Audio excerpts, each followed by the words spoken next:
हाँ ଗୋଟେ କଥା ଶୁଣିଲ କୁହ କୁହ ଆମେ ଏ ଯୋଉ ନୂଆ ସରକାରକୁ ବାଛିକି हाँ କିଛି ଭଲ ହେଲାନି। କାହିଁକି ଆରେ ସେଟା କିଛି ଭଲ କାମ କରୁନାହାନ୍ତି, ମୋର ଭାରି ରାଗ ହଉଛି। ଆଚ୍ଛା ମୋର ଗୋଟେ କଥା ଶୁଣ ଗୋଟେ ତମର ଏତେ ରାଗ ହଉଛି ଗୋଟେ ପୁରୁଷ ମନ ପସନ୍ଦର ସରକାର ଆଉ ସ୍ତ୍ରୀ ଦିଟାଙ୍କ ବାଛିଥାଏ ଠିକ୍ ଅଛି? ହଁ କିନ୍ତୁ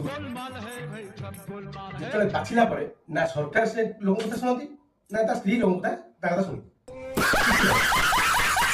ଆଉ ସବୁଠାରୁ ମଜାର କଥା ହେଲା ସରକାର ବାଛିବା ପରେ ଯଦି ତମର ମନ ପସନ୍ଦ ନ ହୁଏ 5 ବର୍ଷ ତମେ ତାକୁ ବଦଳାଇବାର ଅପସନ ଅଛି, ଭୋଟ ମାଧ୍ୟମରେ ବଦଳାଇ ପାରିବ।